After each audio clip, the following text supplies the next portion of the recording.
Sharon, is this some kind of joke? You're getting married? Seriously? Who's the groom? His specs are lower than my husband, right?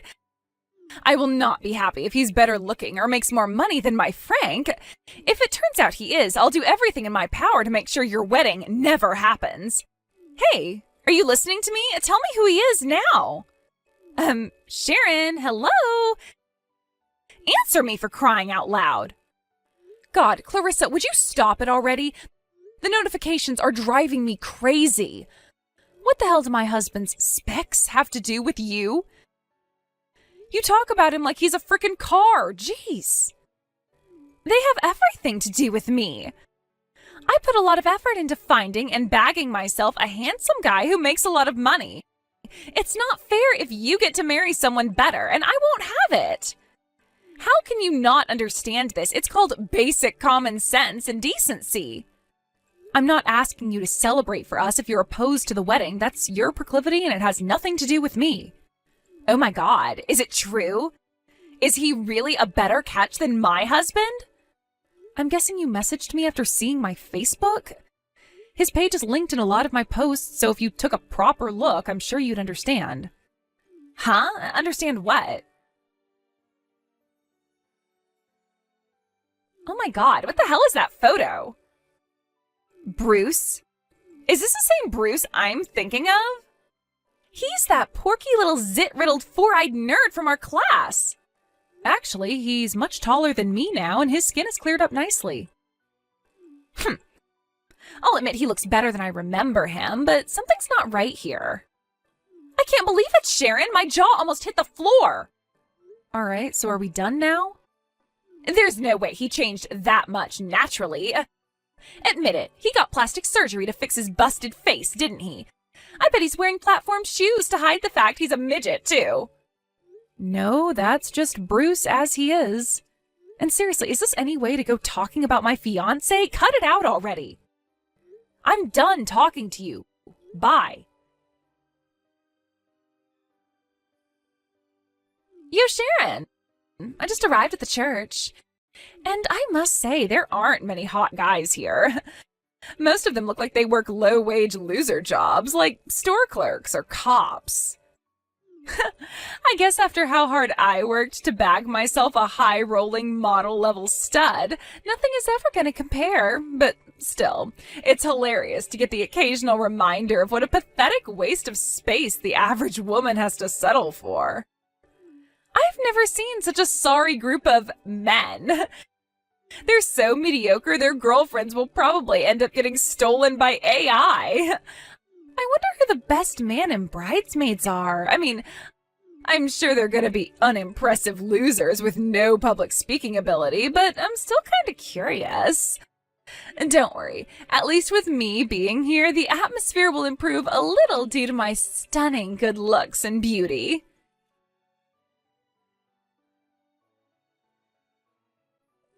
Hey, why the hell did you kick me out? To think I was kind enough to give a performance and a speech, and this is how you repay me? Why would you kick me out of the banquet hall? You're horrible.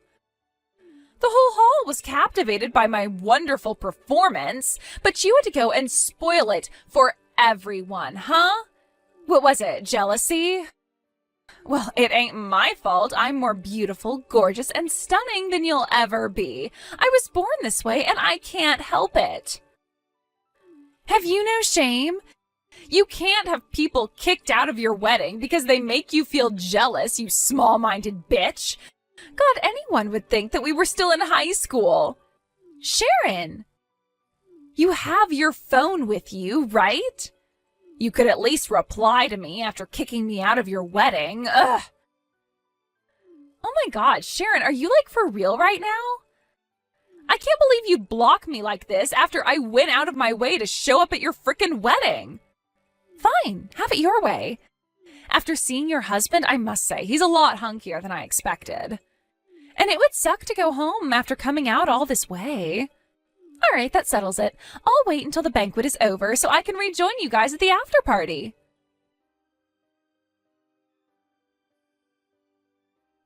Clarissa, what the hell was that little stunt you pulled in the banquet hall?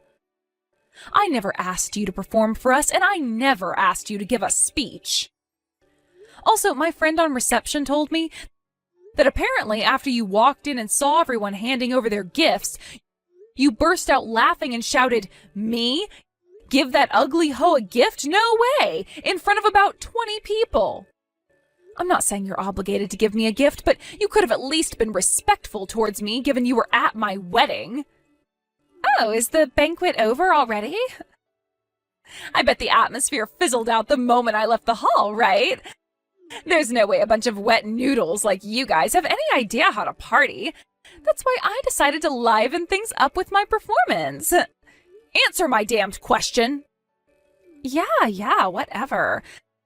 The performance and the speech, right? I just knew that I had to do something to liven the place up when I saw what a bunch of low-energy losers the guests were. Really? You should be thanking me. You know, there are lots of people who'd pay good money to have a beauty like me on center stage at their wedding. Oh, and one more thing. Quit being so damn materialistic with all this complaining about gifts. We're friends, so why should I have to give you anything? Geez, next thing you know, you'll be asking me for money. Excuse me? If anything, you should be paying me for the wonderful performance and speech I gave. That was what you call wonderful? Yep, and don't you just know it? You can't deny the entire hall was captivated by my good looks and mesmerizing charisma the moment I stepped up on stage. Your fiancé Bruce fell in love with me too, didn't he? Go on, you can admit it. I can assure you he most definitely didn't. And wow, Sharon, I must say, I thought Bruce was kind of dishy when I saw him in those pictures on Facebook, but he's even better in real life. How the hell did a worn-out old bag like you manage to snag yourself such a hunk? Don't get me wrong, he's nothing compared to my husband, but he's certainly not outside the scope of consideration for the guy I'd consider getting down and dirty with. If you catch my drift. Scope of consideration? God, you really do disgust me, Clarissa. Anyway, in return for my wonderful performance and speech, I'll be taking possession of your husband. Huh? If you're not going to pay me for my services, I'm happy to accept your man instead. Why would I give you Bruce? He's my husband. Relax, girl. It's not like I'm telling you to divorce him. You can just lend him to me every now and then when I need a good servicing, if you catch my drift. Lend him to you? Listen, Sharon, to tell you the truth, my husband Frank is, well, he has a lot of money and he's as handsome as they come. But when it comes to things between the sheets, he's a little underwhelming. It's starting to become a real source of anxiety for me. You must know what it's like when you're not satisfied in the bedroom, right, babe? So what? Why does that mean I should lend you my husband? Your underwhelming sex life isn't our problem. Quit being so stubborn, would ya?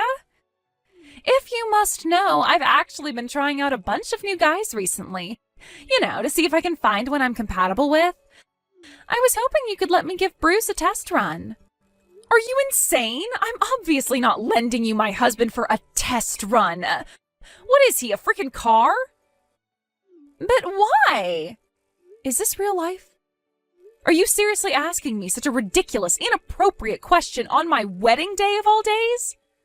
What's the problem? I'll only need him for 15 minutes max? What is wrong with you? How is it possible that you think this is acceptable? Have you actually lost your mind? Hey, now that's just rude. Everyone does this kind of thing behind closed doors, you know. Actually, I'm pretty sure they don't. Actually, I guess a worn-out hag like you probably wouldn't get included, so it's no wonder that you don't know. I guess only stunners like me get offers regularly. Sorry for confusing you, sweetie. Anyway, the bottom line is your husband is hot, and I want to try him out, so be a darling and lend me him for a little while, okay? Just let me test him out for 15 minutes, and if it turns out we have no chemistry, you can have him back. Okay. Why the hell are you asking me this crap? Oh, you're right. I should be asking Bruce instead. Okay, so if he says yes, do you promise not to complain anymore? That's not what I meant. Anyway, forget Bruce. There's another guy here who wants to talk to you. You mean there's some other poor guy who was powerless to resist my stunning good looks and fell for me in the blink of an eye? Is he even more handsome than Bruce? Well, it's a matter of taste, but I have a feeling he'll be to your liking. Wow, really? Oh, now I'm excited. I take it you want to meet him then? Of course I do. All right, I'll introduce you later. Woohoo! Thanks, babe. First of all, you need to head to room 1502 of the hotel next to the church. Apparently that's where he'll be staying tonight. Okay, I see. This escalated quickly. I like when things move fast, if you catch my drift. But in return for arranging this meeting, I need you to promise to stay away from Bruce.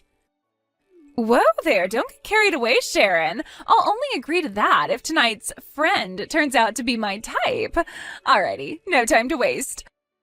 Off I go.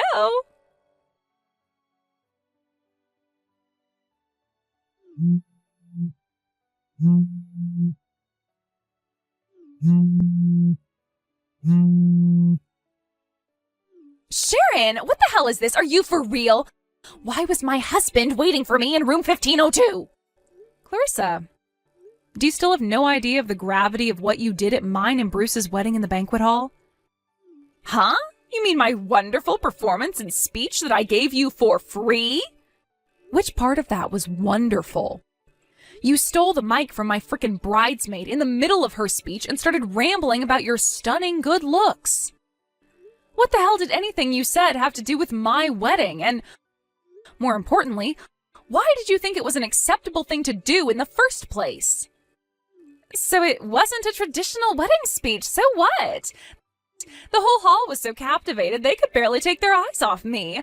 Lord knows it was way more interesting than whatever that bimbo I took the mic off was babbling on about. Captivated? Sure, the whole hall might have been watching you, and in a sense, I guess they were captivated, but not in a good way. Everyone was astonished and disgusted by what you did. You don't know that. Oh, yes, I do, because they told me. Everyone in attendance was repulsed and embarrassed by your behavior. Huh? Quit lying, Sharon. Everyone knows my speech was way more interesting than your bridesmaids. What the heck was she even talking about anyway? I swear I would have fallen asleep if I'd listened to her for 1 second longer. When you got done complimenting yourself, you launched into a hateful tirade against me, going on and on about how it was a miracle I found a husband and how I'd be lucky if he didn't leave me. Then, as if that wasn't outrageous enough, you were so arrogant and crass as to offer me your sloppy seconds if Bruce's performances in the bedroom weren't up to scratch. Is there even a single person on the planet who'd be pleased with a wedding speech like that? I felt like I was gonna vomit. Ugh, and don't even get me started on that song you sung. What the hell even was that? It was my favorite song, duh. Everyone knows that song is about breakups. Why would you sing it at my wedding? I don't know how, but for some reason I made it to the end of your speech without having you thrown out on your ass. But I lost it when you started singing. I had no choice but to ask security to remove you from the premises. We already had a musician booked, and it most certainly wasn't you. Huh? You did? I didn't know that. I'm just grateful that guy managed to distract everyone as you were being thrown out and bring back a sense of normality to the whole thing. But that doesn't change the fact that you almost ruined my wedding. That's nice, Sharon, but I don't see how any of this has anything to do with my husband. I was so looking forward to getting to that hotel room and finding out what kind of hunky stallion I'd be spending the night with. But when I opened the door, my frickin' husband was sitting there. You had no right to trick me like that. Based on what you're saying, I'm guessing you had no idea who the guy who grabbed the mic off you was when you pulled your crazy little stunt, huh? Maybe you couldn't hear his calls of, "We must not let this wedding be ruined by the selfish actions of one individual," amidst the chaos of being restrained and carried across the hall by 2 security guards. First of all, he didn't grab the mic off me. I handed it over willingly when I saw him marching over with that angry look on his face. As for who he is, isn't he your relative or something? I think he got introduced to me earlier on, but I wasn't paying attention. But seriously, who cares? He's my uncle. Wow, big deal. Am I supposed to be shocked or something? The way you were building up to it, I thought you were going to say he was an FBI agent. Actually, you probably should care. Because it just so happens that my uncle is the CEO of your husband's company. What? Not only that, but your husband also owes him a huge debt of gratitude for helping him get a job there a few years back. Apparently, he heard you showed up from one of the other guests, and with that, he rushed over in a panic. I guess he had a feeling you'd be up to no good. Of course, he apologized profusely for what you did. Huh? Oh, and he saw your messages asking me to lend you my husband, too? No way. Are you kidding me? Why would you show him those? Naturally, that means he saw you complaining about your husband not doing enough to satisfy you in the bedroom. Seriously? Yep, so that's where things stand for you right about now. Oh my god, does this mean Frank's going to find out about what I said about him? But I'm not ready to tell him yet. I was supposed to find someone better first. You're evil. Sharon, please, you have to undo this. Won't you help me somehow? You made your bed. Now lie in it. If you want to get out of this mess, you need to do it by yourself. You make it sound easy. I can't do this by myself, Sharon. Ugh. Not my problem. But I'm your friend, and I'm in trouble. The fact that you think you and I are still friends after that crazy little stunt you pulled at my wedding is plain worrying. Huh? I regret even inviting you. To be honest, I had a bad feeling about it when I was making the invites, but I knew if I didn't, you'd never stop whining at me about it. I sure as hell wouldn't have invited you if I knew this would happen. Oh my god, you're horrible. You only have yourself to blame. No, help me. Goodbye. Sharon! Apparently the messages at the end there were sent from the banquet hall bathroom, where she'd locked herself in after sneaking back into the venue. At that point, Clarissa's life went totally off the rails. She began spending her husband's money like it grew on trees. Before long, her husband Frank had no choice but to confiscate all of her bank cards. I found out later on that he'd given her $300 before the wedding to buy me and my husband a wedding gift. But she spent it on a brand bag and fashion accessories for herself before the ceremony started. After the incident at the wedding and his meeting his wife in the hotel room at my arrangement, Frank did some serious soul-searching. He also decided to hire a private investigator to look into Clarissa's infidelity. Unsurprisingly, it was found that she'd been cheating on him, but my jaw almost hit the floor when I found out how many guys she'd been seeing. Apparently, it was in the double digits. Upon hearing about her despicable behavior, Clarissa was shunned by all of her friends. And her lovers all broke up with her. I don't know if suddenly being totally starved of male attention made her lonely, but apparently she went into the night industry and began making a living selling her body. Last I heard, she's seeing